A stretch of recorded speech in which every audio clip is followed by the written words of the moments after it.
안녕하십니까. 노이즈 추가와 디노이징 처리에 따른 회전 기계 설비의 결함 분류 모델 성능 변화 발표를 맡은 KC 미래기술 기술연구소 소속 조비건 연구원입니다. 먼저 프로젝트 개요입니다. 보통 결함 진단의 정확성 등을 위하여 진동학에 기반된 결함 진단이 가능한 진동 신호를 결함 진단에 주로 사용하지만 접촉 시기인 만큼 부착 위치나 설비의 진동에 노출되어 데이터의 변형 및 파손이 일어날 수 있다는 문제가 있습니다. 따라서 이번 연구는 진동 신호가 아닌 비접촉식인 소음 센서의 데이터를 활용하여 결함 진단을 수행하고 소음 데이터의 노이즈 추가와 디노이징 처리에 따른 결함 분류 모델의 성능 변화 및 추이를 확인하였습니다. 다음은 진동과 소음의 상관관계입니다. 위 FFT 파형에서 보이는 것처럼 위쪽 진동 신호 주파수 파형에서 올라오는 피크가 소음 신호 주파수 파형에서도 동일하게 올라오는 것을 확인할 수 있습니다. 회전 기계 설비에서 가장 흔하게 일어나는 베어링 결함 상태는 마모, 피로, 변형과 같은 원인에 의해 발생하고 내륜과 외륜, 불결함 등의 형태로 나타납니다. 주파수 성분상으로는 고주파수 성분이 나타나고 많은 충격 파형이 검출된다는 특징을 가지고 있습니다. 왼쪽은 베어링 외륜 결함의 진동 신호 FFT 파형이고 오른쪽은 베어링 외륜 결함의 소음 신호 FFT 파형입니다. 아까와 마찬가지로 결함 주파수 등의 피크가 같은 위치에 발생하는 것을 확인할 수 있습니다.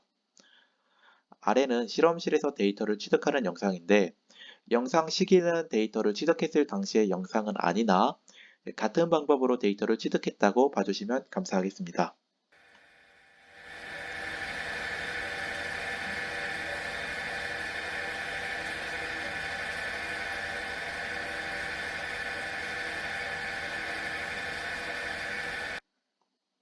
다음은 소음 데이터셋의 명세입니다.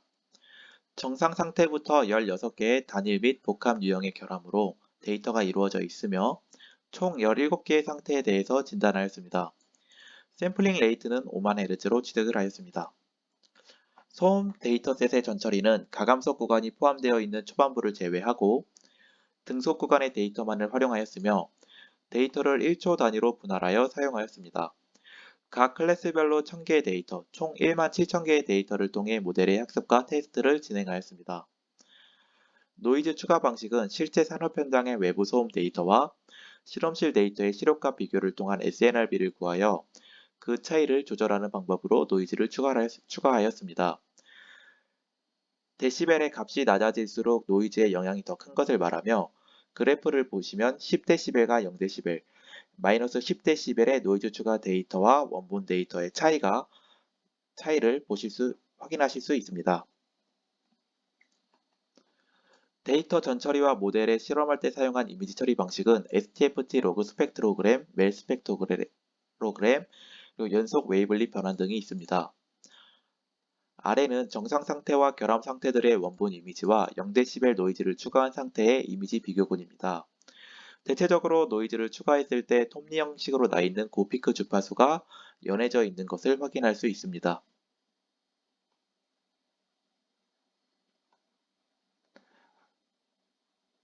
연속 웨이블리 변환의 경우 노이즈를 추가했을 때 약간 녹색의 부분이 더 진해져 있는 것을 확인할 수 있습니다. 실험에 사용된 모델은 두 개의 컨볼루션 레이어와 풀링 레이어, 풀리 커넥티드 레이어로 구성된 일반적인 CNN 모델을 사용했습니다. STFT 로그 스펙트로그램의 이미지 학습 결과입니다. 그래프를 볼 때 노이즈의 비중이 커질수록 밸리데이션 셋과 테스트 셋의 결함 진단 정확도가 떨어지는 모습을 확인할 수 있습니다. 멜 스펙트로그램의 이미지 학습 결과입니다. STFT 로그 스펙트로그램보다는 낮지만 마찬가지로 노이즈의 비중이 커질수록 조금씩 밸리데이션과 테스트 셋의 결함 진단 정확도가 떨어지는 모습을 확인할 수 있었습니다. 다음은 연속 웨이블리 변환입니다. 연속 웨이블리 변환은 노이즈가 커질수록 밸리데이션과 테스트 데이터뿐만이 아닌 학습에 이용된 트레인 데이터도 진단 정확도가 떨어지는 모습을 확인할 수 있었습니다.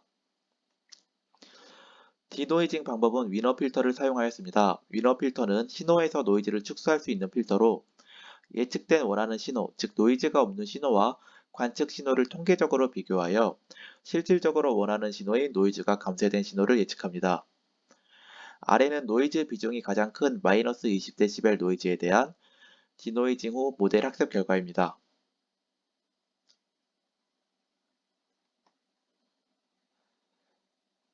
소음 데이터셋에 대한 모델 학습 결과 종합은 원본 데이터에 대한 학습 결과로는 노이즈가 추가되지 않은 소음 데이터를 사용한 실험에서 멜 스펙트로그램은 1.0, STFT 로그 스펙트로그램은 0.9991, CWT는 0.9726의 테스트 정확도를 기록하여 좋은 성과를 보였다고 할 수 있습니다.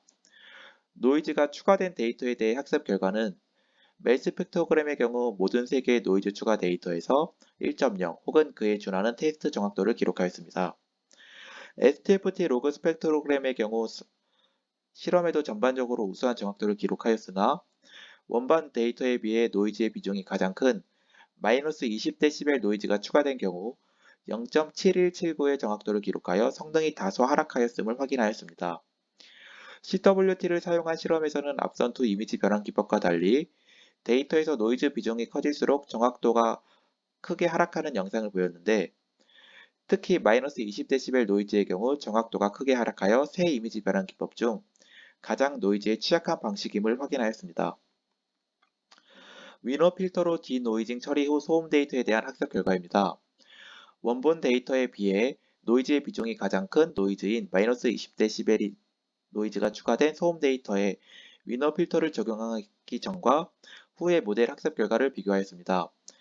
노이즈에 가장 견고한 것으로 나타났던 멜 스펙트로그램의 경우 위너 필터를 적용한 후 테스트 정확도가 0.9891에서 0.6171로 오히려 감소하였습니다. 마이너스 20dB에서 0.7179의 테스트 정확도를 기록하였던 STFT 로그 스펙트로그램의 경우 위너 필터 적용 이후 0.8642로 성능이 향상되었습니다. 전체적인 분류 정확도가 가장 낮고 노이즈의 영향을 가장 많이 받은 것으로 확인된 연속 웨이블리 변화는 위너 필터 적용 시에도 기존 정확도와 크게 다르지 않은 성능을 기록하였습니다. 다음은 참고 문헌입니다. 감사합니다.